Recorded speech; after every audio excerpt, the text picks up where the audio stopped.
Teaching தமிழன் YouTube நேயர்களுக்கு வணக்கம். நாம் இன்றைக்கி இந்த வீடியோவில் இன்ஜினியரிங் பிஇ பிடீச் முதலாம் ஆண்டு படிக்கும் மாணவர்களுக்காக ரெகுலேஷன் 2021 படி அண்ணா பல்கலைக்கழகம் முதல் பருவத்திற்காக தமிழர் மரபு என்ற புதிய பாடத்திட்டத்தை சேர்த்திருக்குது. இந்த தமிழர் மரபு புதிய பாடத்திட்டத்திலிருந்து தான் முக்கியமான கொஸ்டின்களையும் அதற்கான ஆன்சரையும் நாம் இந்த வீடியோவில் பார்க்க போகிறோம். நமக்கு இந்த வீடியோவை ஸ்பான்சர் பண்ணுறது பைமோட் மொபைல் ஆன்லைன் ஷாப்பிங். இவங்க தான் ஸ்பான்சர் பண்ணுறாங்க. இந்த பைமோட் மொபைல் ஆன்லைன் ஷாப்பிங்கில் நீங்கள் பொருள் வாங்கணுன்னு விருப்பப்படுறவங்களுக்கு இந்த வீடியோவோட டிஸ்கிரிப்ஷனில் அதனோட லிங்க்கை கொடுத்துருக்குறேன். அந்த லிங்க்கை பயன்படுத்தி நீங்கள் பொருள் வாங்கிக்கிங்க. வாங்க நம்ம வீடியோக்குள்ளே போகலாம். ஃபர்ஸ்ட் கொஸ்டின், சத்திக்கரகம் என்றால் என்ன? சத்திக்கரகம் என்பது தெய்வ வழிபாட்டிற்கு கோவில்களில் ஆடுவது. இந்த சக்தி கரகத்தை பெரும்பாலும் ஆண் பக்தர்களே ஆடுவாங்க. ஒயிலாட்டம் பற்றி எழுதுக. ஒயிலாட்டம் அப்படின்னா ஒரே நிறத்தாலான அந்த துணியை தலையில் முண்டாசு மாதிரி கட்டிக்கிட்டோம், காலில் சலங்கை அணிந்துக்கிட்டோம், அந்த ஒரே நிறத்தாலான அந்த துண்டை கையில் வச்சுக்கிட்டு இசைக்கு ஏற்ப வீசியான ஒரு குழு ஆட்டம் தான் ஒயிலாட்டம். மூணாவது கொஸ்டின், சிலம்பாட்டம் என்றால் என்ன? சிலம்பாட்டம் என்பது தமிழருடைய தற்காப்பு கலை மற்றும் வீர விளையாட்டுன்னு இந்த சிலம்ப விளையாட்டை நம்ம சொல்லுவோம். இந்த சிலம்பாட்டத்தை கம்பு சுற்றுதல் அப்படின்னு நம்ம சொல்லுவோம்.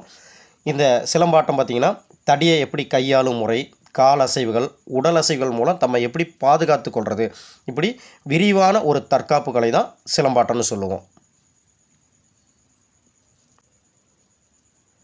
நாலாவது கொஸ்டின், வளரி பற்றி எழுதுக. வளரி என்பது பார்த்திங்கன்னா பண்டைய காலத்தில் தமிழர்களால் பயன்படுத்தப்பட்ட ஒரு வகை எரிகருவி தான் இந்த வளரி. இது எதற்காக பயன்படுத்தினாங்க அப்படின்னு பார்த்திங்கன்னா தப்பி ஓடிபவர்களை பிடிப்பதற்காகவும் கால்நடைகளை திருடி செல்பவர்களை பிடிப்பதற்காகவும் பயன்படுத்தப்பட்ட ஒரு வளைதடி போன்ற ஒரு ஆயுதம் தான் இந்த வளரி.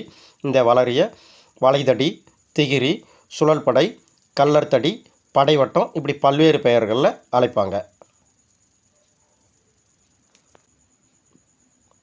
அஞ்சாவது கொஸ்டின், சிறுவர் விளையாட்டுகளை எழுதுக.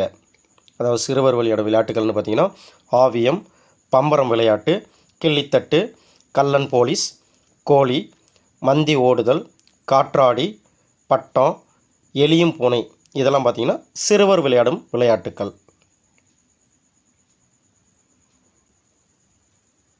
ஆறாவது கொஸ்டின், சிறுமியர் விளையாட்டுகள் சிலவற்றை எழுதுக. பூப்பொறிக்க வாரம், பூசணிக்காய் விளையாட்டு, ஒருபத்தி இருபத்தி, சோற்றுப்பானை விளையாட்டு, திரித்திரி பொம்மை, என் தலைக்கு எண்ணெய் ஊற்று, கரகர வண்டி, இந்த விளையாட்டெல்லாம் பார்த்திங்கன்னா சிறுமியர் விளையாடும் விளையாட்டுக்கள். ஏழாவது கொஸ்டின், வெளிக்கல விளையாட்டுகள் சிலவற்றை எழுதுக. அதாவது இந்த வெளிக்கல விளையாட்டுகள் அப்படிங்கிறத பார்த்திங்கன்னா அவுட்டோர் கேம்ஸ்னு நம்ம சொல்லுவோம்.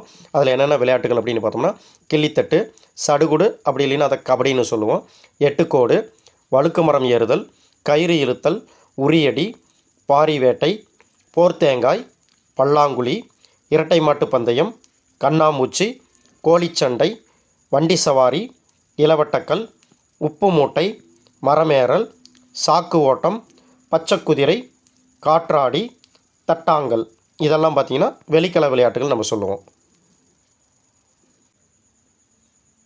எட்டாவது கொஸ்டின், உள்கள விளையாட்டுகள் சிலவற்றின் பெயரை எழுதுக.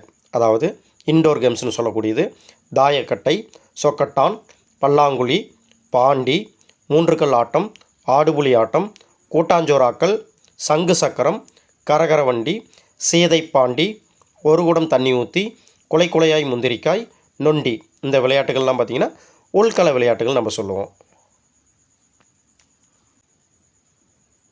நாம் இன்றைக்கி இந்த வீடியோவில் இன்ஜினியரிங் அதாவது பிஇ பிடீச் முதலாம் ஆண்டு படிக்க அந்த மாணவர்களுக்காக அண்ணா பல்கலைக்கழகம் அந்த முதல் பருவத்தில் தமிழர் மரபு என்ற பாடத்திட்டத்தை இணைச்சிருக்கிறாங்க. அந்த பாடத்திட்டத்தில் இருந்தால் முக்கியமான கேள்விகளையும் அதற்கான பதில்களையும் பார்த்தோம். மீண்டும் ஒரு தலைப்பில் உங்களை சந்திக்கும் வரை நான் உங்கள் டீச்சிங் தமிழன். நன்றி.